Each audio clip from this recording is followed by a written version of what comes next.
श्रीमद कुंज विहारे नमः। श्री स्वामी हरिदास वे तेतराम। भगवान का नाम भगवत प्रेम के कारण ही लेना चाहिए। भगवान मिले अथवा ना मिले, किंतु उनके मनोहर नाम की विस्मृति ना होने पावे। प्रेमी अपने प्रेमी के मिलने से इतना प्रसन्न नहीं होता जितना उसकी नित्य स्मृति से होता है। यदि उसके मिलने से उसकी स्मृति छूट जाए तो वह तो यही चाहेगा कि भगवान भले ही ना मिले, परंतु उनकी स्मृति उत्तरोत्तर बढ़ती ही चली जाए। यही विशुद्ध प्रेम है।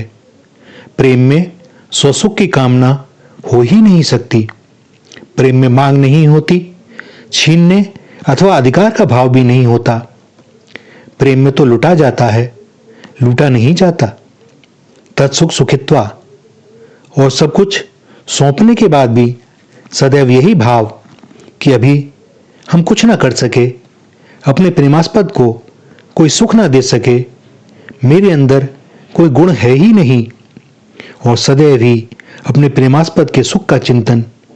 क्या सेवा करूं कि उन्हें सुख मिले और यह जीवन उनके काम आवे। अपने को प्रेमी मान लेना बड़ा ही तुच्छ भाव। कभी कसकर देखना स्वयं को कसौटी पर। प्रेमी तो कोई बिरला ही होता है। प्रेम अर्थात आत्मसमर्पण, विशुद्ध प्रेम ही भक्ति, प्रेमा भक्ति। प्रेम में मैं नहीं, तू नहीं। प्रेम न बाड़ी उपजय, प्रेम न हाट बिकाए, राजा प्रजा जे ही रुचय, शीस देह ले जाए। यह तो अपने अभिमान को अर्थात शीश को देकर उतारने की बात है। और यह कितना सरल, कितना सहज। माने किसी पंडित के साथ किसी कन्या का विवाह हो गया। अब विवाह के उपरांत उस कन्या की संज्ञा स्वतः ही पंडिताइन हो गई। किसी सेठ के साथ हो गया तो सेठानी, डॉक्टर के साथ हो गया तो स्वतः ही संबोधन मिल गया डॉक्टरनी। स्वयं की पात्रता हो या न हो, यह जगत मान लेता है कि ऐसा ही है, क्योंकि जो सक्षम पात्र है उसने उसे अपना लिया है। किंतु क्या यह इतना ही सरल है? जब तक दोनों का संबंध है, यह संज्ञा तभी तक। इन दोनों के संबंध परिवर्तित हुए नहीं, यह संज्ञा भी बदल जाएगी। तो फिर विलंब कैसा? आइए, हो जाते हैं उनके जिनके हैं सदैव से ही। गोवर्धन वासी सांवरे, तुम बिन रहो न जाए। जिस प्रकार कोई विवाहित स्त्री अपने मायके में आकर भी अपने पति की मधुर स्मृतियों में एकांत मिलते ही अथवा उनके नाम की चर्चा चलते ही खो जाती है और हृदय से खिल उठती है, विरहाग्नि प्रेम को अपने उच्चतम शिखर तक ले जाने में सहायक होती है। लौकिक रूप से भी जब पति पत्नी साथ रहते हैं तो वे एक दूसरे के बारे में इतना चिंतन नहीं करते कि क्या किया क्या न किया, किंतु मायके में कुछ दिन के बिछोह में बार बार पत्नी यही चिंतन करती है, आज न जाने उन्होंने क्या खाया होगा, न जाने किसने दिया होगा, न जाने उनकी शुदा शांति भी हुई होगी कि नहीं, उन्हें अपना ख्याल तो रहता नहीं, कैसे रह रहे होंगे। और इधर पति को अब अनुभव होता है कि पत्नी उसके जीवन का कितना महत्वपूर्ण अंग बन चुकी है। मन भावन भोजन नहीं, भोजन के साथ अदृश्य रूप से परोसा गया प्रेम नहीं, वस्त्र नहीं मिल रहे, वस्त्रों को कैसे धोवे, कब धोवे, कई दिनों से चादर तक नहीं बदली, कमरे की सफाई नहीं हो रही, संध्या समय घर लौटने की उमंग ना रही, द्वार पर मुस्कुराकर स्वागत करने वाला न रहा। पुनः सब कुछ चल रहा है यंत्रवत। दोनों ही ओर एक ही उत्कंठा कि शीघ्र मिलन हो, और जब मिलन हो तो 2-4 दिन में ही आ जाते हैं पुराने ही ढर्रे पर। कभी कभी तो तर्क कुतर्क भी होने लगते हैं। मानव मन ऐसा ही है कि इसे विरह बिछोह में ही मूल्य समझ में आता है। सहज ही जो मिल जाए उसका मूल्य कभी समझ में नहीं आता। और यही कारण है कि श्री हरि का मिलन अत्यंत सहज होने पर भी सहज नहीं है।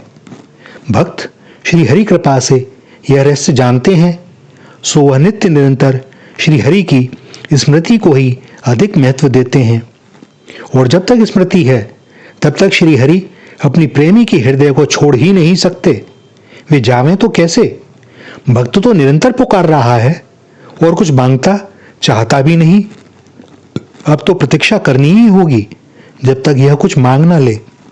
और भक्त कनखियों से श्री हरि की ओर देख रहा है, किंतु मांगता कुछ नहीं, कुछ कहता भी नहीं।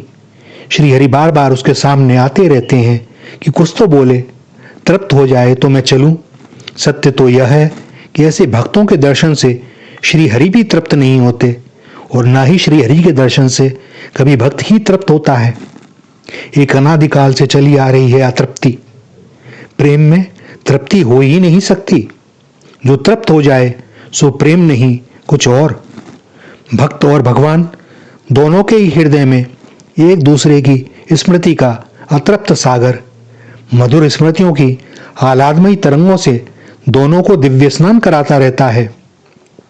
विशुद्ध प्रेम में कोई नियम कहाँ, किंतु एक नियम अवश्य है कि प्रेम में प्रेमास्पद का सुख ही अपना सुख माना जाता है। जो वियोग, वेदना, अपमान, अत्याचार और भय, भर्त्सना आदि को भी सहज रूप से सहकर सुखी रह सके, वही प्रेम के पाठ का सच्चा अधिकारी। इस अतृप्ति का आनंद भला शब्दों में कैसे हो सकता है? तू मुझ में, मैं तुझ में प्रीतम, और रहा परिचय क्या। दोनों की ही सुध बिसर गई एक दूसरे में। अब कौन किससे मिले? मिला तो कौन? बंद नेत्रों से दर्शन में जो आनंद, वह प्रत्यक्ष में कहां? निकुंज के कोने में मनमोहन श्री किशोरी जी की स्मृति में स्वयं को भूल गए हैं और हे माधव, हे कृष्ण पुकार रहे हैं। और उनसे कुछ ही दूरी पर श्री किशोरी जी लताओं का अवलंबन लिए हुए हैं। उनके नेत्रों से अश्रुधारा प्रवाहित हो रही है और रुदे कंठ से हिचकियों के साथ निकल रहा है एक ही स्वर, हा राधे, हा किशोरी। सागर की लहरें प्रचंड वेग से बार बार तट की ओर दौड़ती हैं, स्पर्श करती हैं, शांत होकर लौटती हैं और पुनः एक नई लहर उससे भी प्रचंड वेग से तट को स्पर्श करती है, इस बार कुछ और अधिक दूरी तक। सागर का तट, तट का सागर, सारी पोखर नदियां सब समय सागर में समा रही हैं, किंतु उसके जल में कहीं कोई बढ़ोत्तरी प्रतीत नहीं होती। किंतु तट से सागर का अविनाभाव संबंध अपनी स्नेहिल तरंगों से दुलार रहा है न जाने कब से। संयोग वियोग का एक अंतहीन दृश्य। रुचि के सवारे नहीं अंग अंग श्यामा श्याम, एरी धिक्कार और नाना कर्म की वे पे, पायन को धोए निज करते न पान कियो, आली अंगार पर शीतल पे पीवे पे, बिछरे ना वृंदावन कुंजन लतान तरे, गाज गिरे अन्य फुलवारी सुख लीबे पे, ललित किशोरी बीते बरस बनेक द्रग, देखे नहीं प्राण प्यारे छारे ऐसे जीवे पे। श्री राधा, श्री राधा, श्री राधा।